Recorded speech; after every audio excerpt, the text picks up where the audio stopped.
Doing I am today? doing great. Thank you for having me today. Amazing. You look Thank you, good. thank All you. right. Today we are going to be looking at insecurity in marriage. And Yeah. when we are talking about insecurity in marriage, it can stem from various sources and manifest in different ways. And this is something that we can all relate with. It's not a new thing.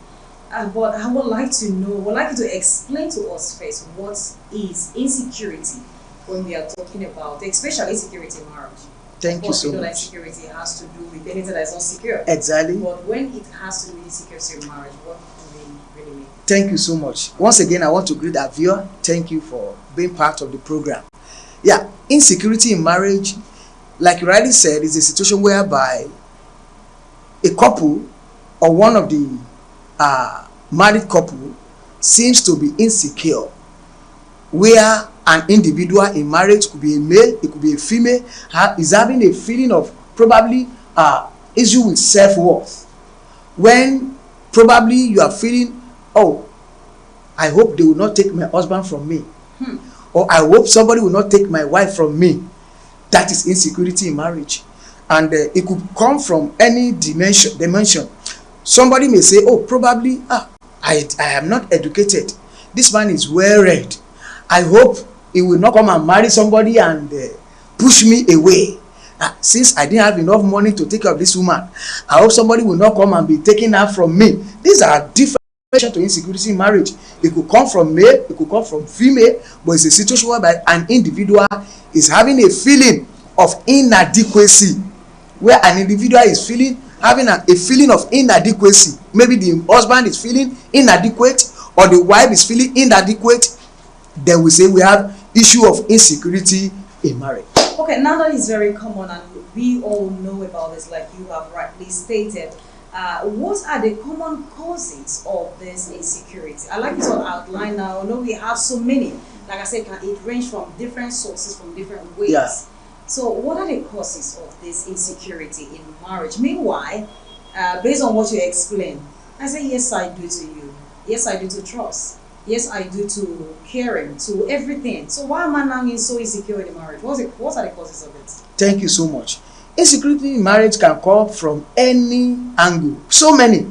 But let's just look at few of them. But generally, when the mindset is not okay, now, that's the basic thing. Now, it has branches. It has a lot of means through which this can affect. For instance, an individual who probably had a previous bad relationship, that could be a cause of insecurity.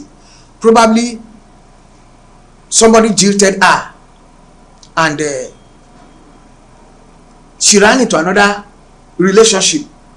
If she did not deal with her mind so much, she will still be feeling that I hope this man will not behave like the other man. Probably a man invested into a lady so much, and after some years, the lady decided to walk away from that marriage. When the man gets married to another person, he may feel insecure that I won't bother to spend so much on this one. Who knows whether she may want to do like the other one. So that would be a source of insecurity to him. Or probably somebody is getting married to somebody that probably the gap between them is so wide. Probably somebody who is not very educated getting married to somebody who is well read.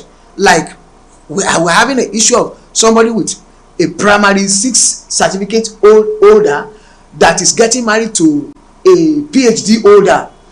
Now that could be a source of insecurity, that every time she will want to feel I hope this man will not complain, I hope this man will not complain, and if it is the other way around, I hope this one will not complain. So she will now begin to try to cover up, or he will begin to cover up. So the process of trying to cover up the inadequacy is the area where is exhibiting insecurity. So from that angle, low achievement is the source of insecurity. Inferiority complex can also be a source of insecurity. When talked about gap, it can be as a result of as an issue of having a large gap in marriage. Yeah. But I would like to know, why should one say, will you marry me, when you know that your spouse is not in the same city with you? you know that your spouse is not in the same, even if in the same city, but not in the same community. Before you say yes, I do, it means that you are ready to take what comes. So why will you say, will you marry me? At the end of the day, you become so insecure. Thank you so much. From the observation and a lot of experiences, majority of the people, especially during this generation, majority of the people that are going into marriages are not giving attention to life after wedding. They only focus on how to plan for the wedding, how to make the day great. What happens after the wedding, they don't care about it.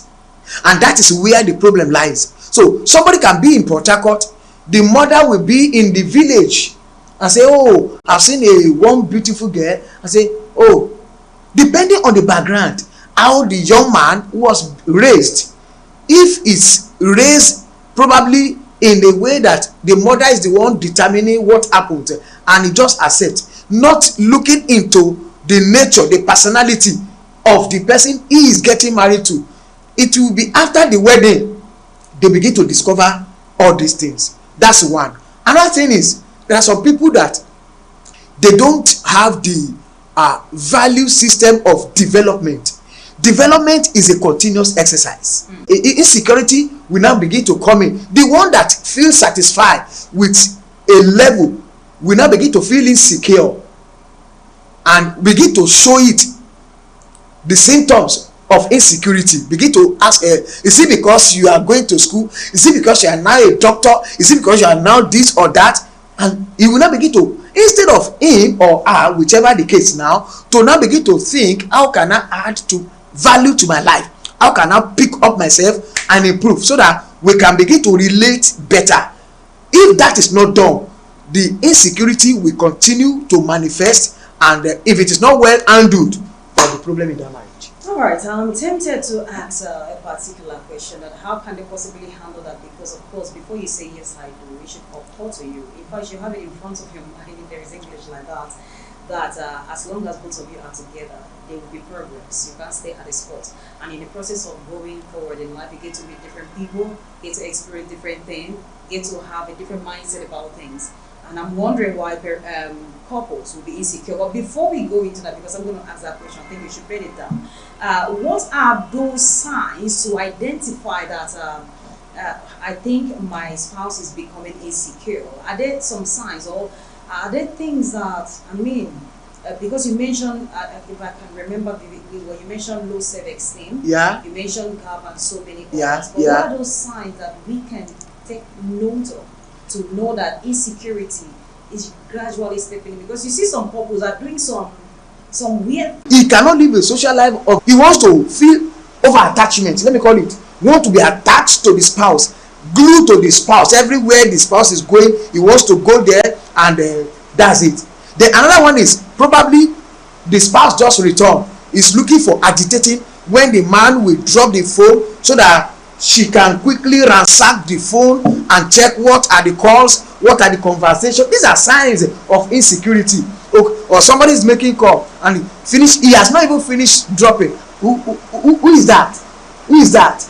Or the man is making call, or the woman is making call, the other person is trying to peep or to listen to what they were trying to discuss. There are signs of insecurity.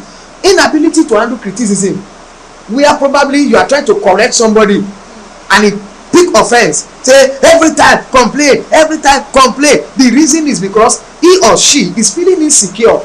Inability to handle criticism. There are good criticism that a spouse should be able to handle. We should be able to help each other. We should be able to assist each other. But where one is feeling terribly bad that you are correcting me, you are helping me out, then is a sign of insecurity. Another one is when somebody is trying to over apologize over issues that are not mega issues that are not very, very important. Probably she did something that anybody can say, oh, it's a normal mistake, it's a normal, and is now over apologize. I'm sorry. The man returns, I hope you are forgiving me. What is the matter? We are forgetting about this matter. What are you still talking about? Now, it's a sign that he or she is having insecurity in that marriage? Constant overthinking. Each time you come around, the woman is thinking. Each time you come around, the man is thinking. And when you are asking, hey, I don't know, is this so? Is this so? You will begin to unnecessary thinking.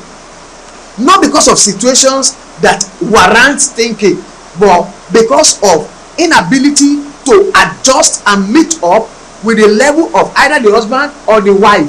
Then that will cause a lot of things. So these are some of the things that we can point out as symptoms or signs of insecurity in marriage. Wow. Everything just worrying me. All right, let's start with the first one you mentioned. When a spouse is like, I would have loved to go with you, I would have loved to. Is that not a sign of love? Like showing your partner that you would love to be where he is sometimes. That's a good one. Is that not a sign of love? To be candid is a sign of love. But it will get to a level whereby it gradually drifts from a sign of love to a sign of insecurity. Now, if I love my spouse, I want to join you to an outing, to a social gathering. The way I will package it is different from the way I will package it when I am feeling insecure. For instance, hey, let me give an illustration. If not that I'm busy, I would have loved to follow you, because there are a lot of girls around there now, around that area now, that if one is not careful, that one you already know that this lady is insecure. Or a man is say, I would have loved to follow you, especially this your dressing. Hey, you look take away. Let somebody not come and but please be watchful. That one you already know that this is not a sign of love. No, honey, can we go together? That's a sign of love. It's different from where's your wedding ring? Don't forget your wedding ring. See, I'm not even going with you. Make sure you use your wedding ring. You already know these are tending towards sign of being insecure. Wow. Okay, and then you said another thing, that when the spouse begin to ask, where are you going? Is that not another way of hearing? Because I should know where my husband is. I should know where my wife is at every given time, to be able to give account, because I am now his born, so I should be able to give account of his movement at every given time. Not necessarily because I want to police him. Even without the spouse requesting, it is normal for a couple that is in love, when husband and wife, when both of them they are in love, I'm going out. It's normal to say, I'm going to so place. I may spend like 3 hours before returning. Oh, honey, I may stay till night before returning. Okay, no problem. I'll be checking on you. That one is a sign of love. Is a sign of accountability. Is a sign of responsibility in marriage. But where you are not giving a call, hello, I thought by now you should be back. I hope you are fine. Honey, I'm fine. They are yet to finish. Okay. What time did they start? Okay. Who are the people there, sir? When you begin to ask such questions, that one is going outside the issue of showing love to issue of feeling insecure. When you begin to ask, it's now beginning to look as if you are living a possessive life. Nobody should share my wife with me. Nobody should sit close to her. Nobody should look at her, and so forth. These are signs of insecurity. It can also come from the other way around. Somebody, maybe one of the couple, one of the spouses, the husband or the wife, went out, and he can give a call. She can give a call. Hello dear, they have not finished. After like 10 minutes. Hello dear, they have not finished. I will soon be coming. After another 10 minutes. Hello dear, I've heard you. just take your time, no issue. When they are done, we'll be coming, you'll be coming, or I will come and pick you. Whichever the case, even a lady or a man that is giving an incessant cause, that is trying to say, oh, this we have not finished, oh, this is delay me, oh, this delay me, oh, can also be feeling that insecure. That's that maybe my husband is doing exactly. Wow. I don't know what this man is doing at all, and probably I don't know who is with this man. Let me be calling him so that he will know that he still has a wife. Exactly, things like that. So it could come from any of the side. So these are signs of insecurity. Okay, so promise all for these particular causes, the signs to look out for. You said something that struck me so hard. You talked about apologies. Yeah. That any the partner that is being so apologetic, like every time you're apologizing, I was thinking is a sign of being humble, a sign of being at least submissive, or showing your wife that you are not on the controlling side. Yeah. So too much apologies can actually point to insecurity. Yeah, I call it over apology. Okay, over apology. Yes, there are issues that probably should not require too much apology. For instance, a wife can make a mistake in the kitchen. Probably the salt seems to be not adequate or too much, and for the next 5 days, every day she's still apologizing, probably so that the man will not go out or be eating outside. Hey, the food is ready. In fact, this one, the salt is better, it's moderate, the salt is not too much. You don't need all that. Really? You don't need all that. Oh, we should even joke about it. If the salt is too much, they will say, this, we don't have enough salt in this house. And the wife knew that the salt is too much. They will say, I want you to eat plenty salt, that is why. They will laugh it off. Okay, sorry, the salt was too much. Sorry, that's a mistake. It ends there. Tomorrow we don't need to bring it and be apologizing for yesterday's salt that was too much. No, that is over apology. So that's what I mean by that. So there are some issues that are too little to be showing unnecessary over apology. So it can stem out of insecurity. That's what I mean. All right. So that brings me to the next question. Now we have this thing we call reassurance in marriage. Yeah. Be it for love, for anything generally. And you're talking about, and let me just also use salt, like you mentioned. Assuming that I prepare something for my husband and the salt is amazing, I should be able to reassure him that what I did, it was a mistake, but this time is going to be amazing. And then unfortunately, that time, it was even more than the other time. Don't you think I should keep reassuring my husband that I'm going to be a better cook in no time, even if I'm not? Like I said, generally in marriage, we need to reassure each other every day, be it in love or whatsoever. But I just had to use salt because you use salt so that we demonstrate better. Okay. So if we have to reassure each other, or I do that to my husband, or better say my husband give it to me, does that mean that there is an issue of insecurity there? Not really. Okay. There is a very wide gap between reassurance and apology. The way we approach the two of them are not the same. Honey, wow, the food today is delicious. The salt is moderate. That's reassurance. It is not, hey, I'm sorry for the salt of yesterday. It won't happen again. That is apology. Okay. You don't need to apologize for yesterday's salt. But you can reassure your husband that, oh, the meal is today, the meal is okay, the salt is moderate. You can say that to reassure. Okay. All right. What about validation from another source? Okay. Can that also be as a result of insecurity?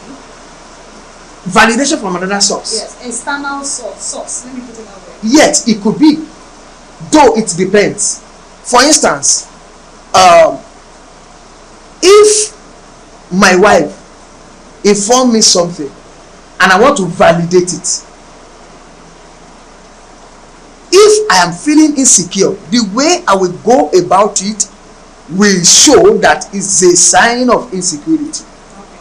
And if I'm only validating without having iota of insecurity, the way I will look at it will also show. Even I will not be afraid of saying, honey, oh, this thing you are saying, honestly, I was not looking at it from that perspective. Wow, that's okay. What about this? What about this? You can even make her to be the one to revalidate. But if probably I say, hey, this thing, are you sure it is like this from this place, from that place? Then the spouse will now begin to look at it from the perspective of, are you saying that that's not okay?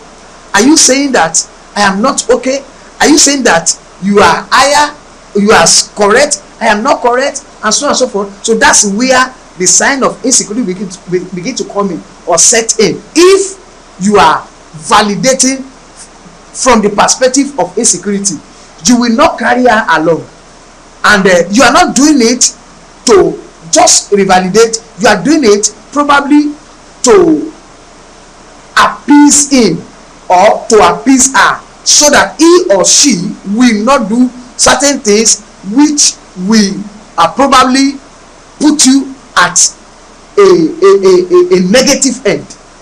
That, oh, let this man not chase me out, let this man not withdraw money, let this man not withdraw his support, or let this woman not withdraw her support, and so on and so forth. So when we are validating from the perspective of insecurity, is different from when we are invalidating from the perspective of probably trying to be on the same page or common ground.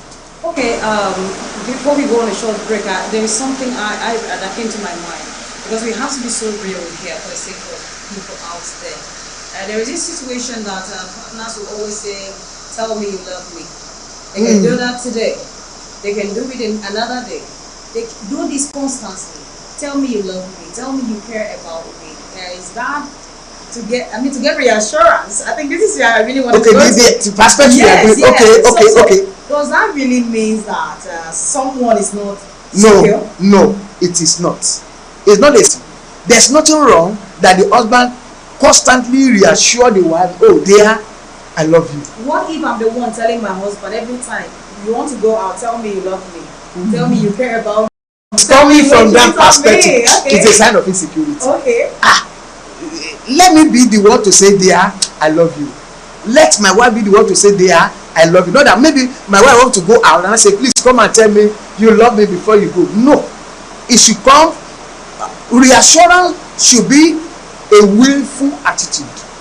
Reassurance should come from a loving mindset. Not the mindset of, hey, I'm afraid, I don't know where you are going. Better come and hug me before you go. I mean, tell me. Some people will even go to the extreme of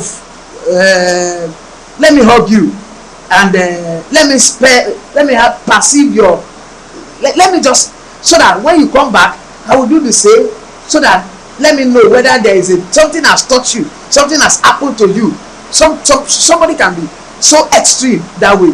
But the truth of the matter is that when we are doing reassurance, it should be a willful thing that every husband should learn to do, that every wife should learn to do. We should willingly reassure our spouses, oh, I love you, honey, you are beautiful, oh, you look good on this attire, oh, this cream, wow, that's why I love you. We must say it often and often from time to time, but not from the angle of being insecure. Very, very important. All right. Wow, this is getting so interesting with Samuel Ajayi. And when I said I was dealing with the psychologist, he didn't know what I was talking about. This is Wedding Banter on Atlantic Television Network. We just go on a very short break.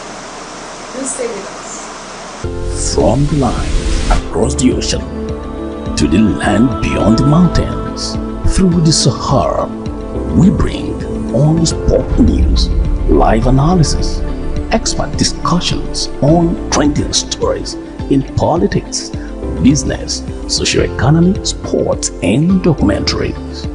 So catch all the updates on the happenings around the globe.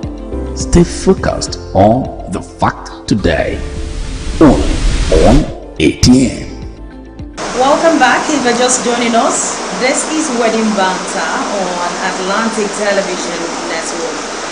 And before we went on the short break, we were actually looking at the issues of insecurity in marriage. And so far, my guest, Samuel Ajayi, a psychologist, have been dealing on this. If you were not there, we actually mentioned a whole lot.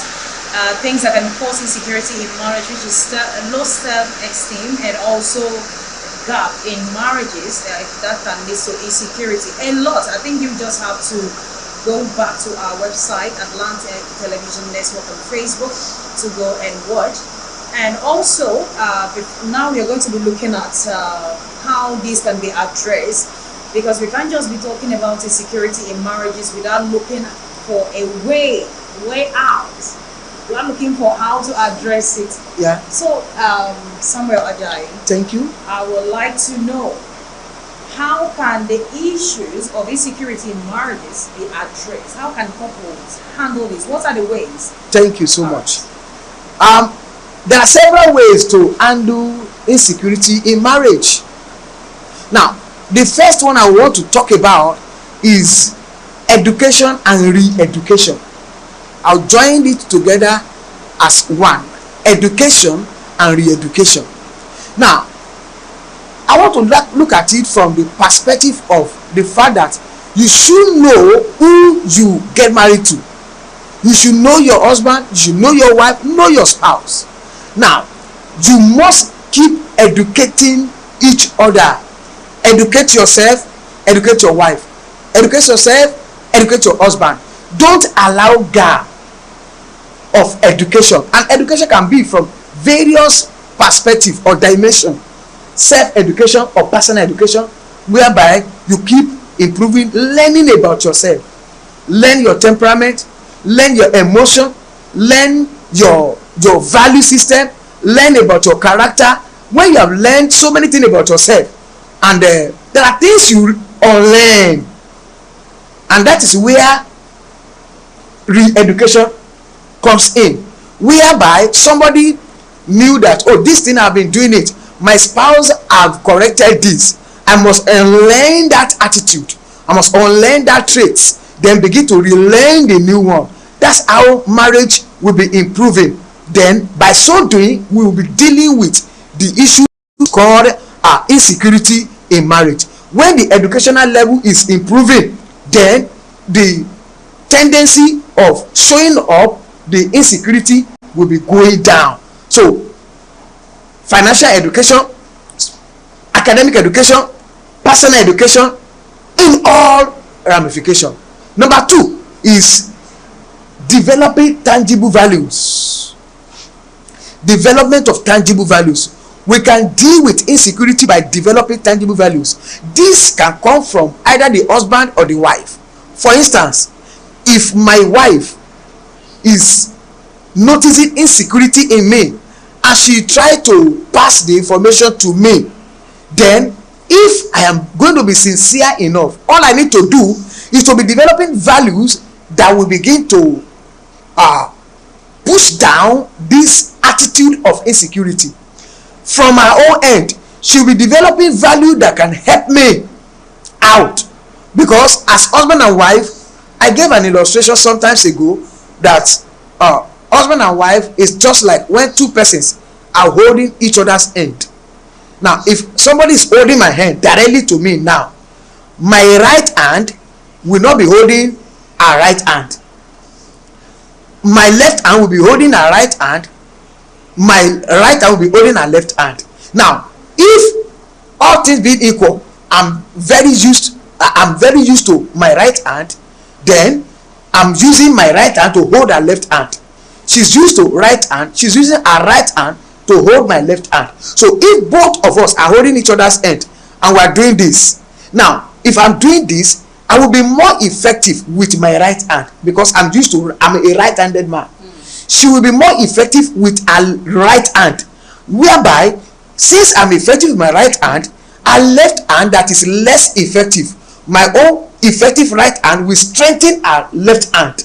Our own right hand will strengthen my left hand. So which means by so doing, we are both good to go in our relationship, in our marriages, and things will be going on well. But whereby I discover insecurity symptoms or signs in my wife, and I'm not trying to develop some value system that can help her, then that marriage may collapse one day. Which means one other way to deal with insecurity is to develop tangible value that can help each other. Example of such value is patience. Example of that such value is patience. When she's coming with that, instead of me to attack the thing, I will be patiently waiting, allowing her to finish. I say, dear, I am not offended. For instance, we use the issue of salt and soup the other time, and she say, I'm sorry for the soup of yesterday. My dear, yesterday has gone, don't worry, I am in with her. Reassurance can come in. I love you, I love you. I will not, because of the mistake of the soup and probably refuse to eat inside. Your food is my food. I will keep eating here. Now by so doing, I am strengthening her, reducing the tendency to elicit insecurity from her, and she can do the same thing to me. That's what I mean by developing tangible value system. For instance, accountability is another value system. Okay, before you go to accountability, I would like to talking about, because you mentioned patience. Patience is one of those values. All right. But in a situation that your spouse feels that you are acting the way you are acting because of your friends, and as to that, she doesn't want you to be around your friends, or he doesn't want you to be around your friends anymore.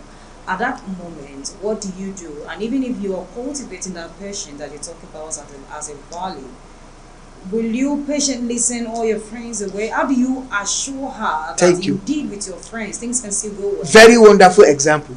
That is where the first issue I mentioned steps in or comes in: education.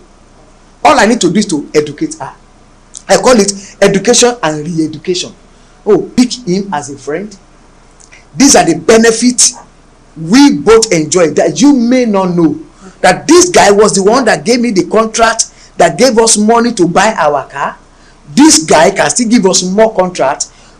What am I doing? I am educating her. Okay. Now when that education comes in, then my wife will now have that friend as somebody to tolerate. So that's what I mean by education. So that's how to deal with such. So when such comes in, we educate. And when you educate her, she will now begin to adjust. Adjustment will now come in.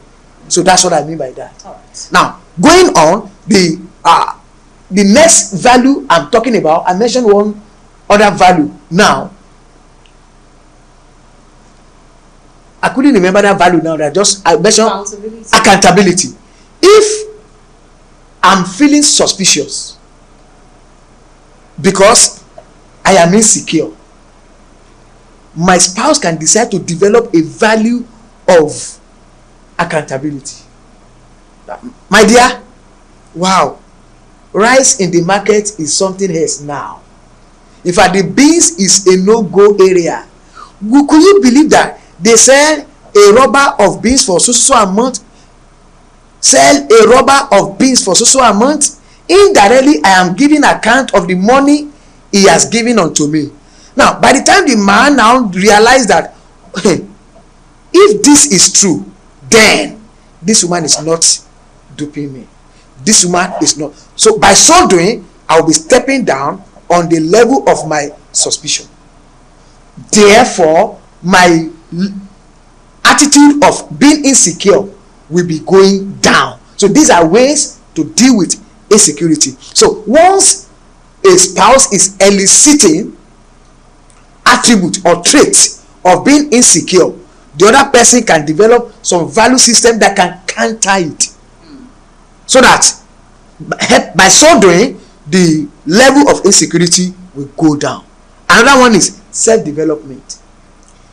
Another way to deal with insecurity is self-development. When I notice that, oh, my wife is feeling insecure, I should help her. For instance, first time he apologized for soup that is over salted. Another time she apologized for soup that is over salted. I can make a provision whereby she goes to catering school, not because she wants to become a caterer, to go and develop herself. I will know that, oh, she needs self-development in that area. So self-development is another area we can use in dealing with insecurity in marriage. So, or probably somebody is getting married to a doctor, PhD holder, getting married to secondary school holder. What do you do when you begin to notice insecurity? Send her back to school. Encourage him to go back to school. Self-development. By the time you are getting closer to each other, then the level of insecurity will be dropping. He or she will no longer be feeling that, hey, I am inadequate. That's what is causing the insecurity. I mean that inadequate. This man, hey, me, I no hold any certificate. When you now send him or her back to school, or encourage him or her back to school, or even if somebody that cannot go back to school, but you look for a way just to develop himself, develop herself, academically, socially, and other areas, then we'll be able to blend and relate better. By so doing, sign of insecurity will go down. Lastly is emotional intelligence. Improving one's emotional intelligence will also help to deal with insecurity. What do I mean by emotional intelligence? Ability to know yourself, know how you react to situations, ability to know your emotions, and ability to be able to control your emotion. It doesn't end there. An ability to do the same thing to your spouse. You can be able to predict the emotional status of your spouse. You can be able to predict how he or she will react to whatever you are about to say. You know that this man will react negatively to this thing. What do you do? Since you have known it, what do? You repackage it. By so doing, insecurity will be stemming down in that marriage. Wow, thank you so much, Mr. Samuel Ajay. Thank you so much. In a situation that the spouse carried out all of these examples that you have given and it doesn't work, because there are some couples that will be like, okay, my wife is insecure because she cannot drive. Send the wife to driving school. My husband is insecure because he cannot do this. Honey, let's put money together so they can learn. At the end of the day, they will not start suspecting, oh, the place I sent you to go and learn something, you are not taking advantage of that. You are now cheating on me, or you cannot cook. Go to cooking school, and then at the end of the day, the teacher is like, the trainer is like, okay, we are going to cook in so place, so occasion, and it's demand that you have to stay there overnight to be able to package the wedding food very well. And then insecurity still steps in that, this woman, I don't trust you again. The man, I'm not going to ask you. When we have gone round and round and round and round, at the end of the day, insecurity is still where it was. Thank you. What happened next? At that moment, that individual needs help. From who? From a psychologist. Okay. From a counselor, Not from a pastor? Oh, a pastor is good. Okay. At the spiritual level. Okay. If the problem is traceable to spirituality, they should go to pastor. If the problem is traceable to a personality behavioral issue, they should go to a trained counselor, a counseling psychologist. Pastors are trained to handle spiritual matter, except pastor that have trained himself further on that, then he will be able to handle that. But generally speaking, pastors handles spiritual matter. Counseling psychologist handles issue that has to do with the mind, the mindset, the orientation of the mind, the behavioral issue, the character flaws, and so on and so forth. So such a person needed a help. But if it is coming from as a result of spiritual manipulation, the best thing to do is to go to a pastor. Witnesses are going to communicate. Yeah. And the spouse, they have been communicating for years. Yeah. And they look for solution, it's not working. And when they get to psychologists, are still going to communicate. So how can communication play a vital role in resetting their mind? Thank you, ma. A psychologist is trained. We call them mind surgeon. They are trained to help individual to deal with issues. Psychologists are trained to help individual to pin down, to locate where the problem lies. All this wise, it has not been working between the lady and the husband, or the husband and the wife, because they are not trained to get to the root of the matter. There is a principle that is called onion principle, whereby onion principle, the major thing that is useful in onion is not the back, is inside. But meanwhile, we have to remove the back before we use the onion. The husband may not be trained to identify what the problem is with the wife. The wife may not be trained to identify what the problem is with the husband. Let me tell you this. Some issues that are causing insecurity are not issues that happens maybe that year or few years. Some of these things are issues that have been happening many years back. Or when somebody is developing with the parent, now the person is married, the effect of certain things that has happened in the past, probably, let me give you an illustration. A young lady grew up with an abusive father. Every day the man will beat up the wife, the mother of this lady. The mother will be crying, the lady will be crying as a child. And she grew up. That mentality of men are terrible will be internalized in her. Now, if she gets married and there is no opportunity to deal with the past mindset she has formed about marriage and men, she will feel insecure. So for those people that only go to pray about it in church and also go to counseling in church, at the end of the day everything remains the same, what do you think? I will strongly advise we should know where the problem lies, and we should know where the solution can be gotten. For instance, if somebody is having complication with delivery, pastors should not be called. They should go to the hospital. The same thing is applicable where there are psychological issues. They should go and see a counseling psychologist to undo it. With prayers and the effort of the counselor, the life will be better. So my advice is they should put a round peg in a round hole, a square peg in a square hole. Go for counseling. Oh, that's amazing. So in our generation, a lot of persons tie knots without getting to see counselors anymore, and even go for counseling. They just feel that as long as we have communicated for years, we will get to know ourselves, because we've done that and we've known ourselves better. We have a few minutes to go. I'd like you to give advice them. A lot of persons are going through insecurity in their marriages. So I wanted to put all of them together, advise them, tell them what to do and how they should proceed. Thank you so much. Now, I want to say this. The reason why we're having multiple problems in marriage institution today is inability to be trained before going into it. Why should somebody that want to practice law go to university for 4 years? After 4 years, go to law school for a year.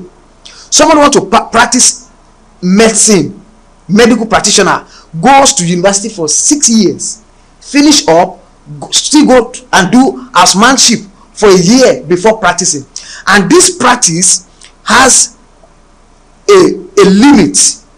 You retire from it. But in marriage, we don't retire. It's for life. Now, the institution that we will go into, from the inception of entering into that institution till death, we will be in that institution. We don't want to learn before going into it. It's an error, and that error must be corrected in our society. And one of the things I tell pastors when I train pastors, there must be premarital training, not even just counseling. It should go beyond counseling. It should go beyond advice. There must be training whereby the beginning of both parties that are to tie the knot should be looked into. Where did they grow up from?